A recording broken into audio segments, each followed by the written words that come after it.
everyone, and welcome to Dreamleapers with Harriette Cole. I'm so happy to be with you today. As you know, I always look for guests who will inspire us, who will help us to look more deeply into who we are and the lives that we want to live, and hopefully the dreams that we look to pursue. Our guest today is a very serious thinker. He is a historian, writer, documentary filmmaker, and educator. Someone I've known for many, many years, and I'd like to tell you about him right now. He is Jelani Cobb, a historian and writer known for his expertise in post-Civil War African American history, 20th century American politics, and the Cold War. Jelani serves as Dean of the Columbia School of Journalism. He earned his BA from Howard University, where I also attended. He earned his PhD at Rutgers University, and with fellowships from prestigious institutions such as the Ford Foundation and Fulbright Foundation, he's published notable works, including The Substance of Hope and To the Break of Dawn. Jelani has created 5 documentaries, including the upcoming The Riot Report, which discusses the legacy of the Kerner Commission. He is a recipient of the Peabody Award for his PBS Frontline film, Whose Vote Counts, and he is a finalist for the Pulitzer Prize in Commentary in 2018. As well, he was elected to the American Academy of Arts and Sciences last year. Please join me in warmly welcoming Jelani Cobb. Hi, Jelani. Hey, how are you? So this is an I remember when moment because for everybody, Jelani's this big time professor running the School of Journalism at Columbia. But I remember the very, very beginning when you worked on one of the first digital publications that existed, which is kind of hard to believe because everything is digital now. But our friend Eric Easter created an online publication called One. When was that, Jelani? And take us back into that experience. It was in the 90s. Yeah. So the thing about it, which is very funny, I remind Eric of this all the time, which is that I basically stalked him until he gave me an internship there. I had this idea that I just wanted to, the first time I saw One, which was online, but also like in print. And, the first time I saw One, I was like, oh, I have to write for them. And so I got the phone number, and I don't know why it was Tuesday, but I decided that I was going to call every Tuesday with a pitch. And so I would come up with like 2 or 3 ideas. I'd call, Eric would pick up, and he's like, no, none of those ideas work. And then we're like, okay, next Tuesday, I'm going to call again. And then finally, he said, why don't you come down and let's talk?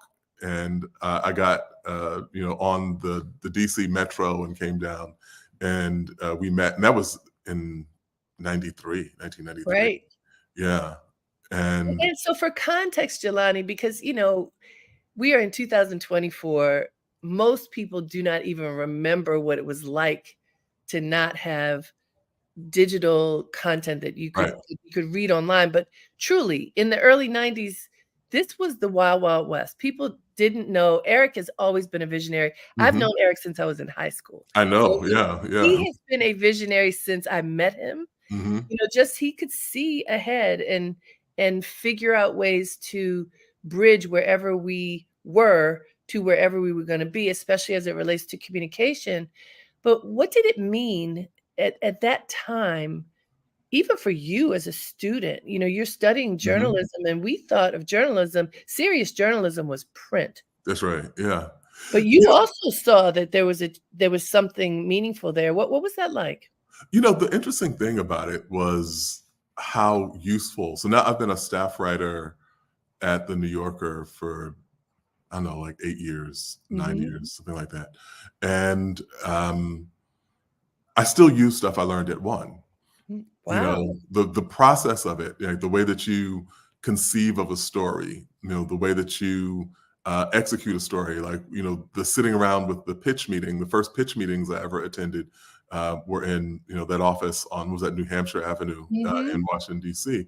And so, that was really, crucial for me, developmentally.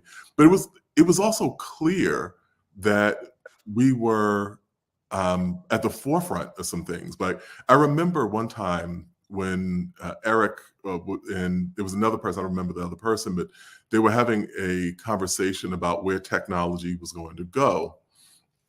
And they were saying that, you would be able to interface like with your television as opposed to it just being what's on the television talking to you. You would actually be able to input things. You'd be able to decide that you wanted to watch a movie, and you could watch whatever movie you wanted at whatever time. And then you'd be able to also use that same screen if you have to write a paper, you could do that. And like all these things that seemed wildly fantastic. Science fiction. Yeah, science fiction, at the time. And Eric was thinking about what that meant for publishing and what that meant for communications in a way that like very few people, were even conceptualized at that point. Mhm. And look at where we are. I mean, everybody is doing it right now. I talk to people who say, I don't have a TV. And I know that is also a thing, not having Right. a TV at home. But then when you have 2, 3 sentences in, it's just simply they don't have a television set, but they have Right. everything. They're Right. watching everything. They just are watching on a different kind of screen. So I'm curious. I'm going to go back and forth with some things, but I want to fast forward to this work that you are doing now, teaching journalism to students at Columbia, where I'm assuming most of it is through a digital lens first, Hmm. because there aren't so many print publications like there used to be. There's digital and broadcast, and of course some print. But what what does that curriculum look like? What are the required uh, uh, classes that you have to take in order to be ready to be a journalist in this day and age? So, the interesting thing is that nothing has changed and Oh, everything has changed. okay. And what I mean by that is going back all the way to when the school was founded in 1912, or going back even further before that, thinking about Joseph Pulitzer when he wrote a really long essay explaining why he was founding a journalism school and what the importance of teaching journalism would be. You know, we are still in the same business. He said that the world had grown to be complicated.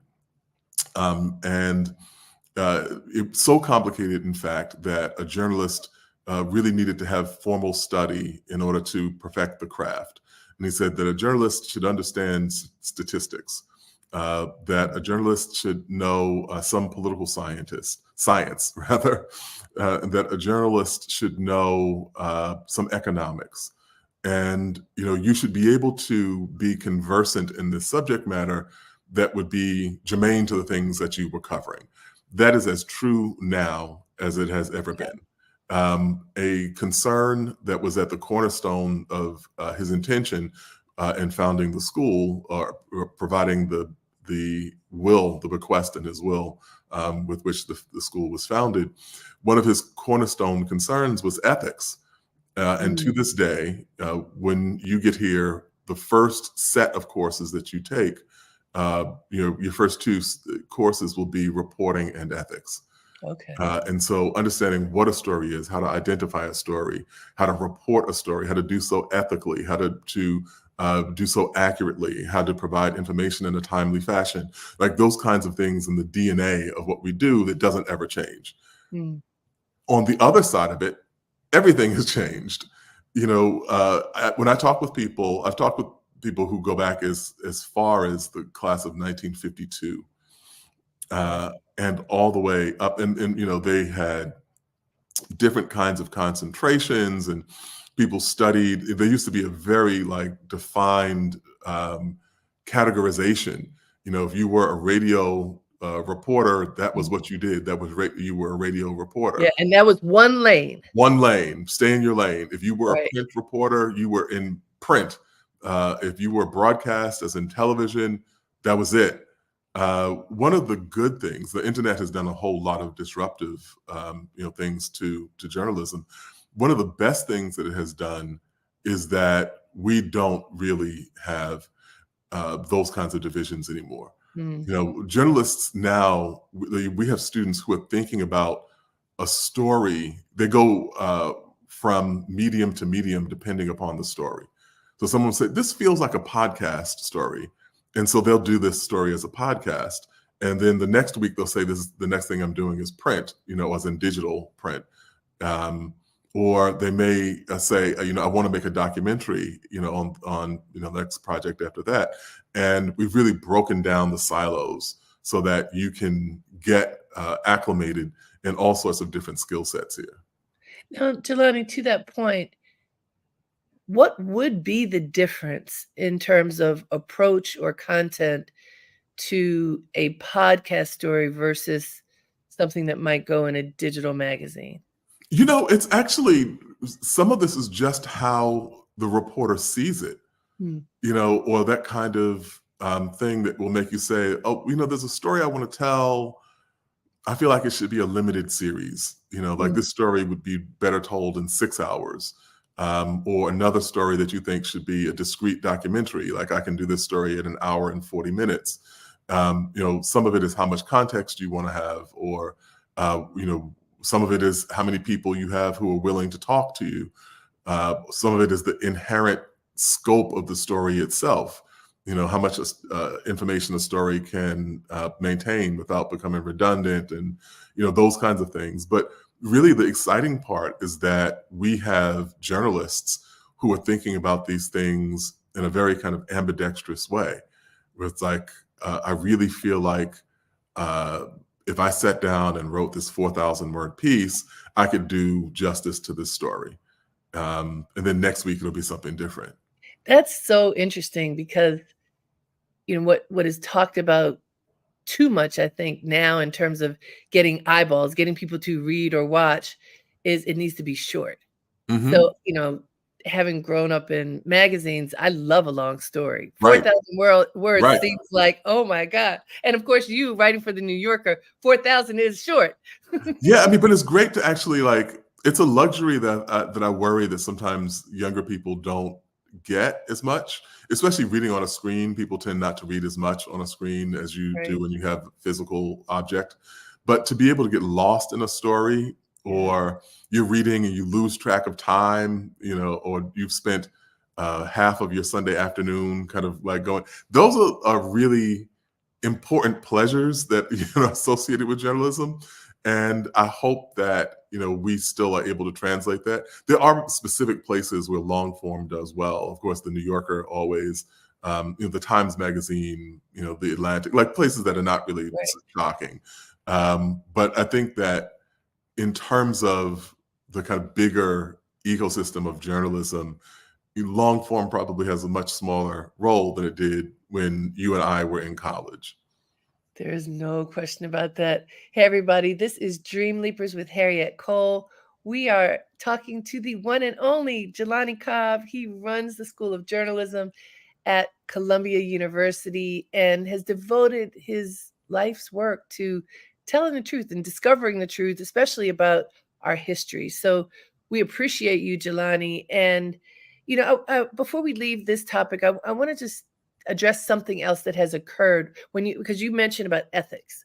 So I remember when the internet started being really, really important. Again, early years of the internet, and all kinds of people are trying to create content and get out there. And now I can have a magazine and I can have whatever it might be.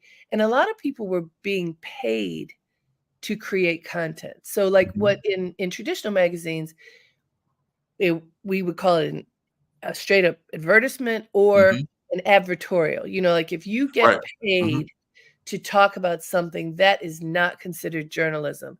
However, I remember talking to a lot of people who said, no, but that's just what it is. And now, at least some of the people who call themselves influencers are paid to endorse things.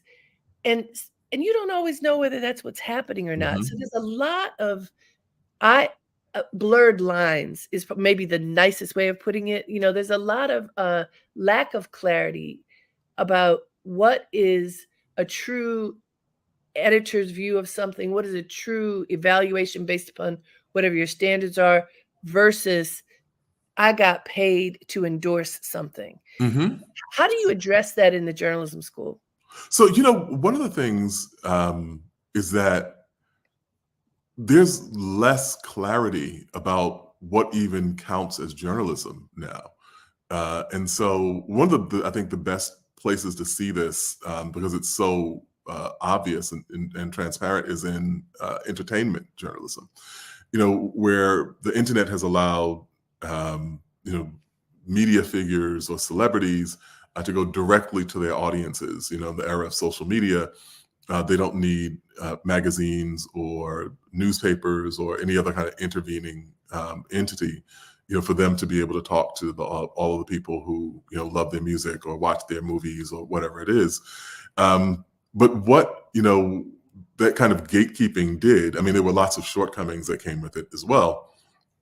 But what the old gatekeeping regime also did was fact check, sometimes, or say we're not going to run, this particular thing, or say that something was libelous, or we're not going to actually run this. That we did have, and I'm not, going to say that there weren't lots of ethical kind of issues with the old regime of celebrity journalism, but we did have at least a kind of recognition that you can't overtly take money from people and Right. then purport to report on them.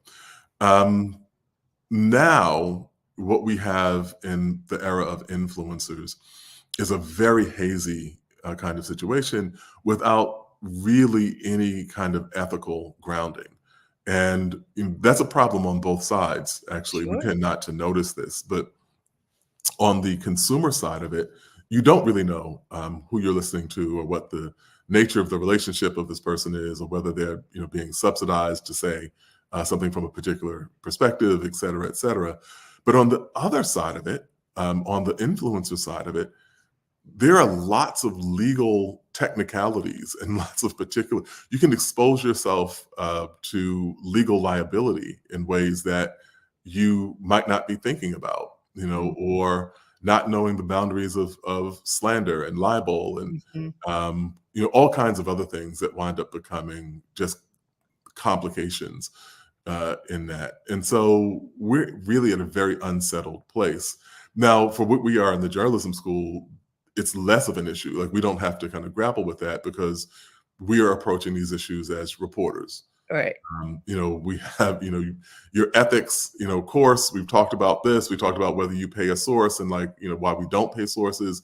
We've talked about, go through the entire list. Sure. Um, but we exist parallel to people now who operate with a wildly different set of responsibilities, if any responsibilities at Right. all. Right. And then, if we turn the page to the world of politics with this same topic in mind, we are in an election year. We are in an election year with a candidate who espoused fake news. Mhm. You know, Lies, yeah. but like the landscape of storytelling in politics changed based upon that, calling lies truth and defiantly doing so. And, January 6th being based on lies. I mean, think not that there weren't lies before. I'm not trying to suggest that we can pin all lies on one candidate, Sure. but the way that storytelling happened in political circles and even in political news changed when there became this belief, or it was purported enough that people believed that things that were straight up lies were true. How do you delve through that? And what's happening now for this political season, Jelani, for people to even know what to believe? Yeah, one of the other elements of this part of this conversation is AI, which also, yeah, that's also part of the landscape of it. But to go back, we did in 2016 a package at the New Yorker, a digital package called Trump and the Truth. Mhm. And, David Rimnick began it by, he wrote the kind of top piece for it. And he began by pointing out that all politicians lie, which is, should not be a controversial statement. Okay. Um, you know, Generally speaking, 99.9% of people, if you're trying to have an elected office, that person will you should deal with that person with a certain degree of skepticism, just Okay. healthy skepticism. Fair. But there's a difference between, shading the truth or occasionally saying something that doesn't hold up or slanting something very much in your favor and the kind of voluminous mendacity that we've seen emerge with Donald Trump. And this has been from people who are Republicans and people who are Democrats, True. people who have worked closely with him in his administration, who say he wouldn't recognize the truth if it was standing in front of him. And so, but that's not really the problem. The problem is that we have a populace that's willing to engage with his lies and that will view any kind of dispelling of those falsehoods to be fake news. And the monumental collapse of news organizations, just leveled, kind of clearing the field in terms of local news and representation and people having a relationship with a news outlet has facilitated the growth and development of that kind of regime of truthlessness. And so for us, we hold up the mirror, we do the work, we do, we submit everything we do to the fact checkers. We're doing our best to send people out who are going to pursue the highest ethical standards.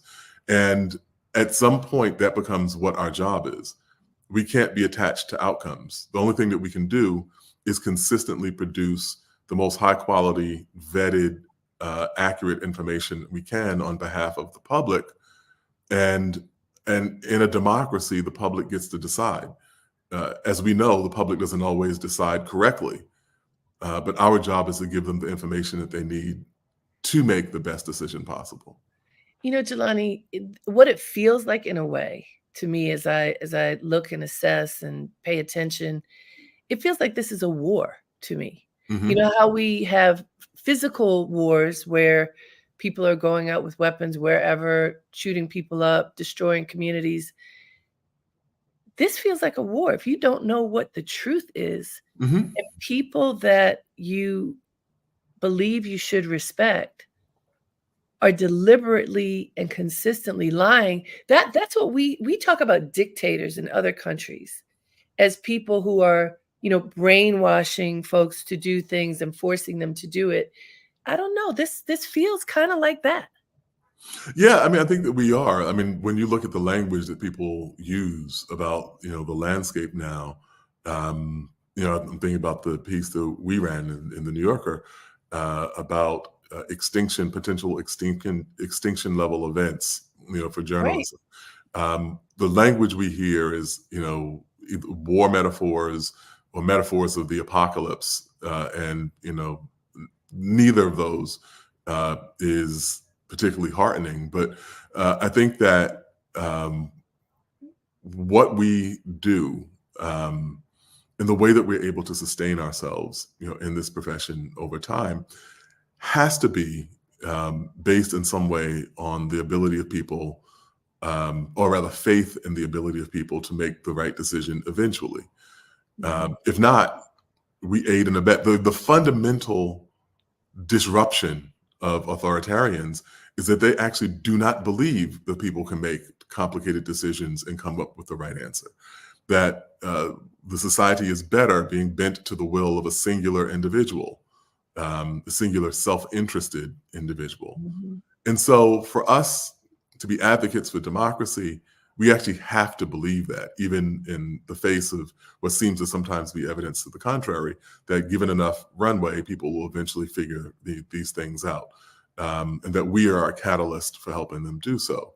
That said, we have never had a time where we were battling harder to have basic truths be recognized, or that the people we're competing with, we're producing something as close to the truth as we can get, while people are producing lies at scale and producing technologies that will allow them to produce lies at even greater scale. And so, It's scary. It it yeah, it it it is. it is really scary, and when you look, and I know you are a historian, when you look at history, and particularly the history of Black people in this country, you see this erasure of truth and writing and rewriting of what people wish to be true. Skip Gates just came out with a new book, and I interviewed him the other day. It's called Mm. The Black Box, and it's about writing the truth about Black history and our stories.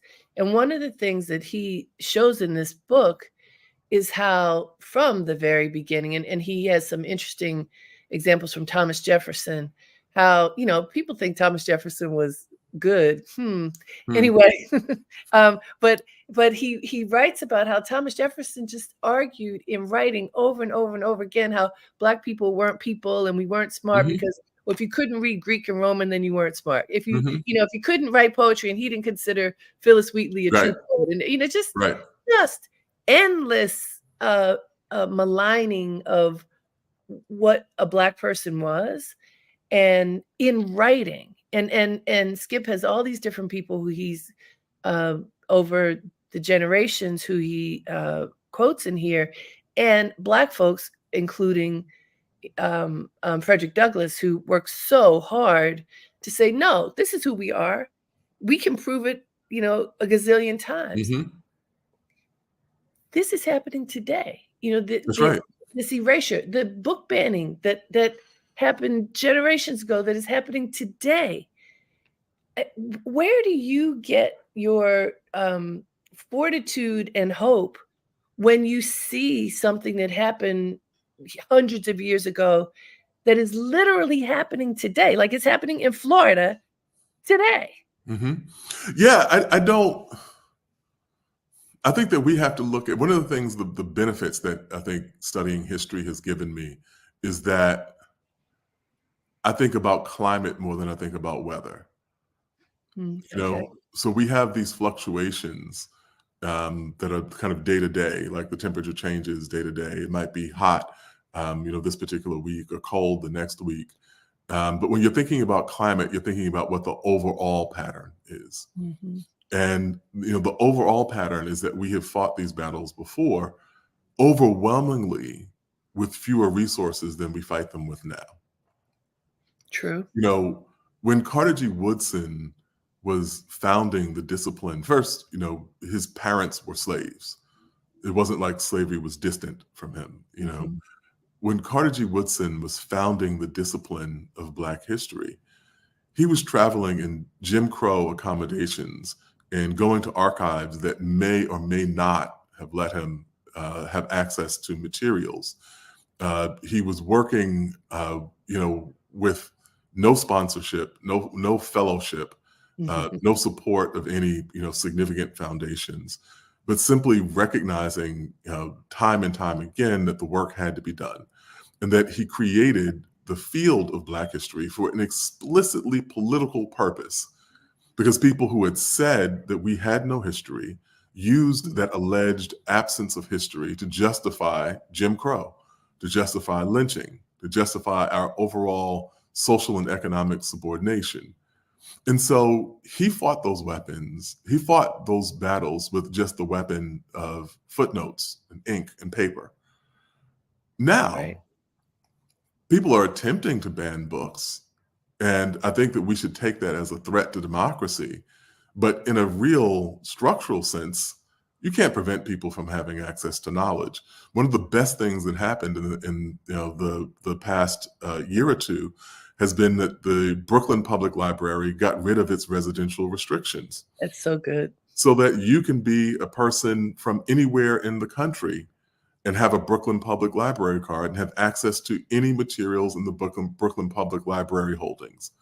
Ava DuVernay, the filmmaker, made the films for her Array distribution network available for people.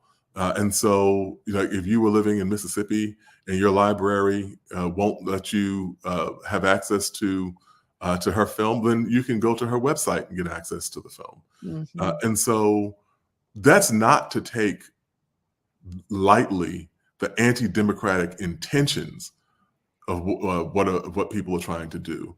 But I think it is to take very seriously the fact that generations of people before us have fought this battle and given us resources to fight it even more effectively than they did. Which means we are moving forward, that strides have been made, and that certainly helps to create hope. Hey guys, this is Dreamleapers with Harriette Cole, and we are in conversation with Jelani Cobb. He runs the School of Journalism at Columbia University and has devoted his life and career and work to, uplifting our stories, understanding our history, and telling the truth. And we appreciate you for that. Jelani, mentioning Ava, that was the last time I saw you. Mm-hmm. We were at one of the opening night screenings of Origin, Ava DuVernay's most recent amazing film. Really a challenge to watch. It's telling our history, showing things about the way that mankind treats each other that isn't always what we'd like to see, based on Isabel Wilkerson's book Caste. I'd like to address just a couple of things that we saw in that film, because we got to see how people treat each other when they're not looking through a lens of kindness. They're Mm-hmm. looking Mm-hmm. through a lens of lack. Mm-hmm. And I think through that lens of lack comes hatred and discrimination. As a historian, what are your greatest takeaways from the message that Ava was bringing to us in Origin? One of the things I thought was really powerful about that film was the fact that she was looking for the really every circumstance that you talk about in there, where she's talking about the treatment of Dalits, she's talking about the treatment of Jews in the Nazi regime, she's talking about the treatment and exploitation of Black people in Jim Crow, and these are stories that are defined by inhumanity. And what that film does is look for actually the opposite, the kind of common humanity, and the ways in which these experiences, have a DNA that they share. And so that, or actually probably better than DNA would probably be like source code, that she was trying to find the operating system that allowed caste and anti-Semitism and racism to flourish, and what were the kind of human dispositions that created each of those circumstances. And so, and an amazing film. I think she mentioned she shot it in like 35 days or something like that. Right. All over the world. All over the world, with the astounding amount of work that went into it. And just, an incredible thing, and a film done without the support of any studios. So, I really was very much impressed with it for those reasons. Mm-hmm, mm-hmm. Me as well. And unsurprisingly, it didn't get the kind of attention that I think it deserved, because it's not just one person's story; it's a global story. Mm-hmm. Yeah, I think that's unfortunately like the kind of common theme that we see, where films or stories or sometimes books that really get to the heart of the matter are not given the kind of support that they warrant. And I think I take solace in the fact that film is out there, and it's in the world, and that people will find it again and again and again, over time. And the testament, to her talent as a filmmaker and to the vitality and importance of the nature of the story that she's telling, I think people will find that. Yeah, I certainly hope that is true. Can you tell us about your upcoming documentary, The Riot Report? Yes. So, the Riot Report is an examination, and I did it in conjunction with American Experience, and I was partnered with a wonderful filmmaker named Michelle Ferrari.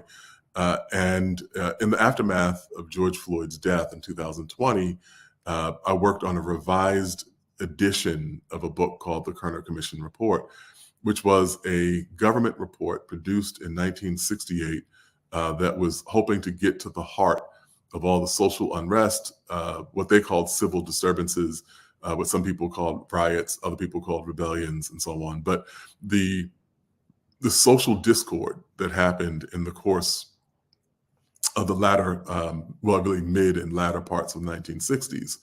And so they found, what we would now call systemic racism to be at the root, that every institution that, the Negro was able to have used at that time had to interact with in some way diminished their humanity, in some way did not treat them with the same sort of equality that they offered, or the level of support that they offered to other people, whether that was the educational system, whether that was the criminal justice system and policing, whether that was employment in the workplace, whether that was basically across the healthcare system, the media, and in 2020, as we were looking at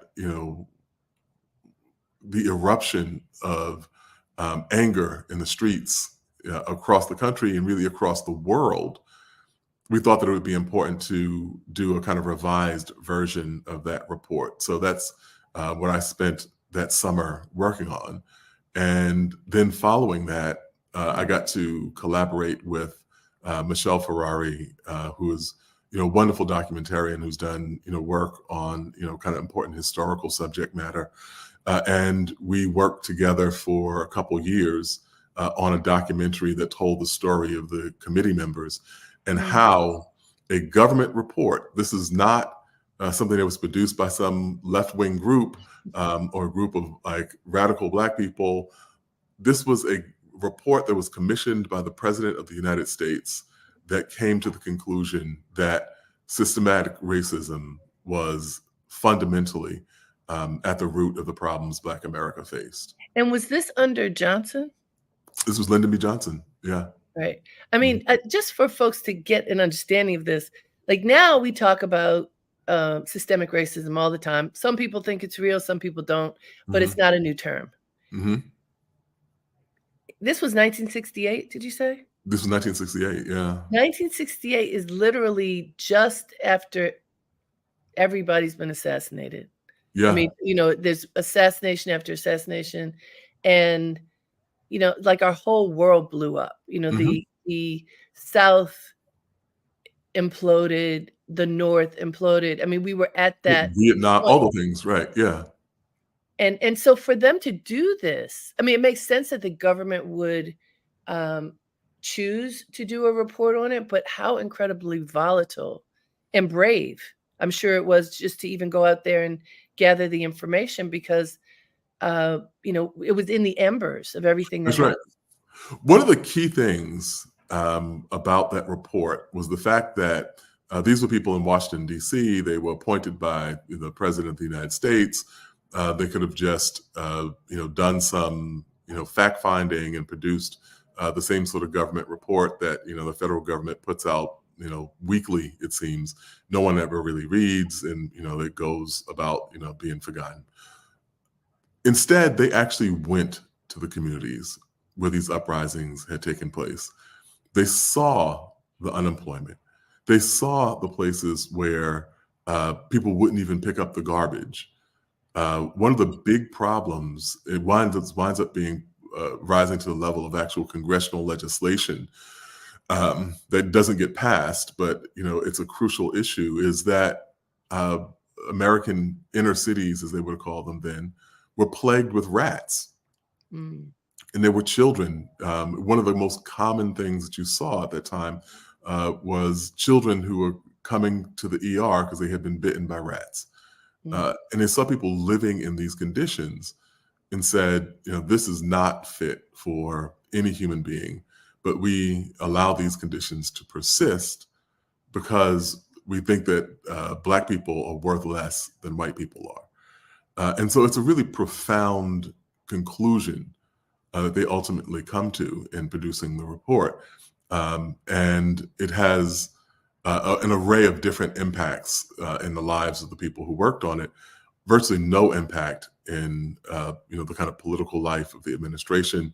Lyndon B. Johnson is close to announcing that he won't run for president again. The mood of the country is moving in a different direction, which ultimately culminates in the election of Richard Nixon. And the Kerner report is kind of left as an orphan. It makes this stinging indictment it points to a direction that the country needs to move in, and then it just is forgotten. And then you remember it in 2020 Mhm. after George Floyd's murder, and I know the film is looking at what happened in the past, but I'm really curious. I mean, children being bitten by rats Mhm. occurs today Mhm.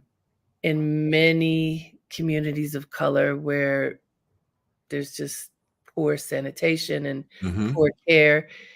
I'm sure that things have changed and that there are things that are better, but I'm assuming that when you took a look back, probably not as many things as we would like to have changed, have. Oh, absolutely. And I should say that even then, the report wasn't forgotten. It's probably more accurate to say it was ignored. Because Yes, people knew it existed, they just decided to pretend that they didn't know that it existed. And you do see themes that carry over. And so, as a matter of fact, in the book version of it, we conclude with a number of points that could be translated right to this day in terms of policing, and in terms of housing, and in terms of unemployment. And going back to something you said earlier, we were saying that some people believe that systemic racism exists and some people don't. It's kind of questioning if you believe that snow exists, or if you believe that I rain. agree. I know I'm not saying you. I'm talking about people who don't. Like, the fact is, the data point to this. When you see Black people, even middle and upper class African Americans, still have health outcomes that lag behind their white counterparts. When you see Black college educated people whose earnings look closer to white high school educated people, when you see Black homeowners who, by mere virtue of the fact that they are Black or they live in a Black community, even if these are middle class communities, and their homes, Black family with $100,000 income has a home worth roughly what a white family with a 60-something thousand dollar income would be. If we looked at every single institution in this country, they all produce reliably disparate outcomes that correlate to this category of race. That is nothing more than the definition of what we call systemic racism. And so I think the kind of aversion to that goes back to the same thing that we've been talking about, where people have ideas and they have information that makes them feel uncomfortable. They can just say it's untrue. And it's like what I call a la carte reality. You can Mhm. only have the parts of the world that you think are palatable and interesting to you, and the parts that you disagree with are things that make you uncomfortable. You just say that they're untrue. And that's one of the biggest challenges, I think, to actually moving to a better place socially. That makes me wanna cry. I mean, but it's part of the reality, right, Jelani? I mean, to face the whole of reality is something that a lot of people don't do, that we need to do. And I think accepting that the good and the bad are part of the story is really important. There's one other thing I want us to talk about before we go. You've spent a lot of time and focus looking at policing Hmm. in America and what it has meant to the broader culture and also to African American people. Um, Tell us a little bit about the work you've done as it relates to policing and what your hopes are for the future. You know, um, I think the thing about policing is that there are all these relationships. We have like these severe maternal mortality disparities. We just did a screening at Columbia of the documentary Aftershock, um, Yes. that it traces the disparities in maternal health care and the maternal death rates, as it relates to Black women. But we see all of these kinds of areas in education and housing and so on that I talked about. The difference is that police actually physically touch you. It's the area of government that you have literal contact with.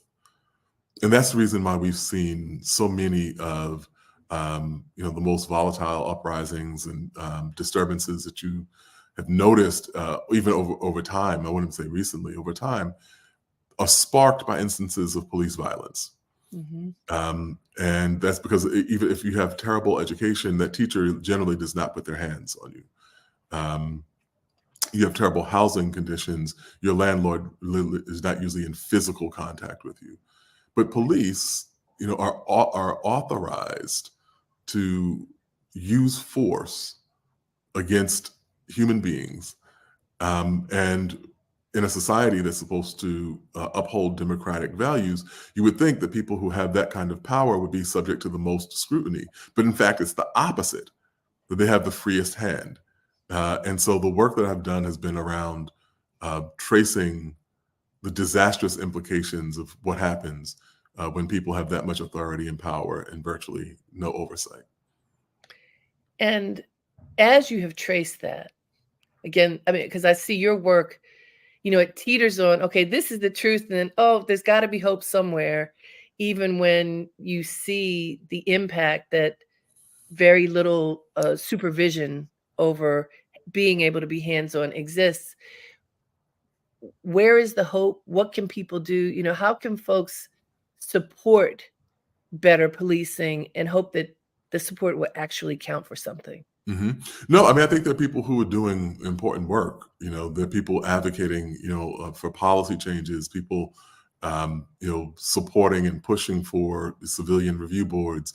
There have been challenges to qualified immunity, which is kind of basically the legal immunity doctrine that police operate under. We saw some, changes. We used to have a complete shield law where you couldn't even find out basic facts about a police officer who had killed someone. New York City, or rather New York State, repealed those laws in the aftermath of George Floyd's death. Mhm. Those changes may be incremental, but we continue along the line of incremental work, pushing for those moments when we can actually make big changes when they present themselves. And so I don't want to make it seem like I'm blithely hopeful. I think that everything will automatically be okay. But I think as long as I can believe in the possibility of us winning, then I'm obligated to do everything I can to try to make that happen.